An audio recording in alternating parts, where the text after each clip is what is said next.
ሰላም የጆና ዩቲዩብ ቤተሰቦች፣ ከዩኬ የተሰማ ስደተኞችን በተመለከተ መረጃ አለኝ፣ እንደሚከተለው አቀርባለሁ።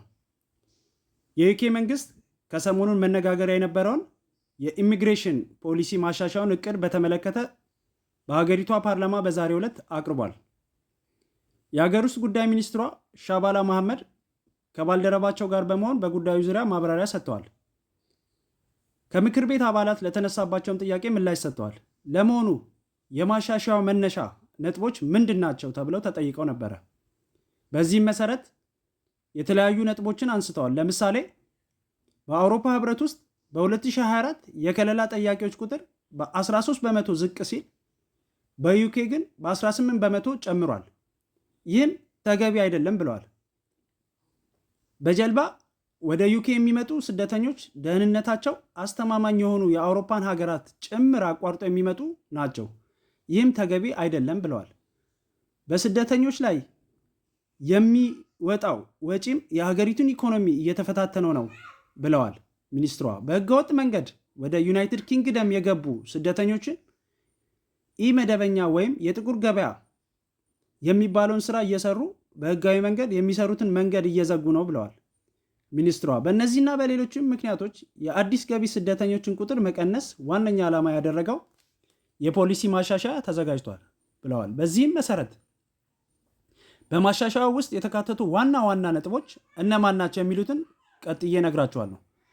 የመጀመሪያው ከለላ የተሰጣቸው ስደተኞች የመኖሪያ ፈቃዳቸው ጊዜያዊ ሆኖ እንዲቆዩ የሚለው ነው። ይህም የመጡበት ሀገር ደህንነቱ አስተማማኝ ሆኖ ሲገኝ ወደ ሀገራቸው እንዲመለሱ ለማስቻል ነው ተብሏል። ለዚህም እንዲሆን የማበረታቻ ገንዘብ ይሰጣል። ለምሳሌ እንደ ሶሪያ፣ ኢራቅ ካሉት ሀገሮች የመጡ ስደተኞች አሁን በሀገራቸው ያለው ሁኔታ ተቀይሯል፣ ስለዚህም ወደ ሀገራቸው መመለስ አለባቸው ነው የሚለው የቀረበው የፖሊሲ ማሻሻያ። ሌላኛው ቋሚ የመኖሪያ ፍቃድ ለማግኘት አስቀድሞ በዩኬ የ5 ዓመት የጊዜ ገደብ ነበረ። አሁን ግን ይህንን ወደ 20 ዓመት ከፍ ማድረግ የሚል ነው የፖሊሲ ማሻሻያው። እንዲሁም የከለላ ጥያቄያቸው ውድቅ የተደረገባቸው ስደተኞች ቀድሞ በተደጋጋሚ ጉዳያቸው በይግባኝ እንዲታይ የመጠየቅ መብት ነበራቸው።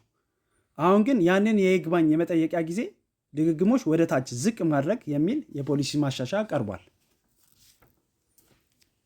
ሌላው ከዩኬ እንዲወጡ የተወሰነባቸው ስደተኞች በፍጥነት እንዲወጡ ማድረግ የሚለው ነው። ወደ መጡበት የሚመለሱበት ስደተኞችን ለመቀበል በማይተባበሩ ሀገራት ላይ የቪዛ አቀባ ወይም ክልከላ ውሳኔ እንደሚወሰንም ይናገራል። ፖሊሲው አንጎላ፣ ናሚቢያ እና ዲሞክራቲክ ሪፐብሊክ ኮንጎ በምሳሌነትን ያቀርባል። ይህ ሰነድ ከዚህም በተጨማሪ እድሜን በመደበቅ ወይም በመቀነስ ህፃናት ነን ወይም ታዳጊዎች ነን በማለት ከለላ የሚጠይቁ ስደተኞችን ለመለየት በኤአይ ወይም አርቲፊሻል ኢንተለጀንስ የታገዘ የገጽታ መለያ ወይም ፌሻል ሪኮግኒሽን ስልትን ስራ ላይ እናውላለን ይላል የፖሊሲው። ለከለላ ጥያቄ የሚሰጥን ድጋፍንም መቀነስ የፖሊሲው ክፍል ተደርጎ ተወስዷል። ለምሳሌ የከለላ ጥያቄያቸው ውድቅ የተደረገባቸውና ከሀገር እንዲወጡ የተወሰነባቸው ነገር ግን ይህንን ውሳኔ ተቀብለ ከዩኬ አልወጣም ያሉ ስደተኞች የሚሰጣቸው የመንግስት ድጋፍ ሙሉ በሙሉ እንዲቋረጥ የሚል የፖሊሲ ሀሳብ ቀርቧል። ከዚህም በኋላ ወደ ዩኬ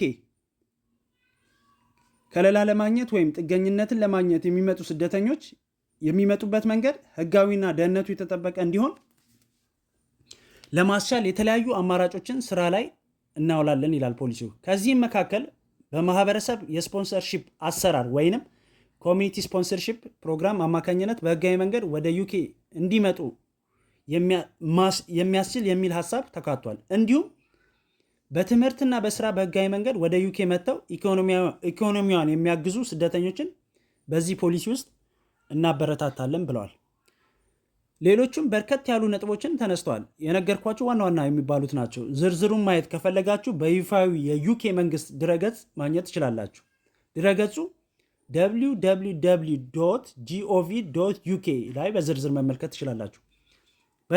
በነገራችን ላይ የተወሰኑት ፖሊሲ ማሻሻያዎች በሀገሪቷ ላይ ለውጥ ጭምር የሚያስከትሉ ናቸውና እንደዚህ አይነት ውሳኔ ካስፈለገ የሀገሪቱ ፓርላማ ድምፅ ሰጥቶበት ሲያጸድቀው ብቻ ነው ወደ ስራ የሚገባው።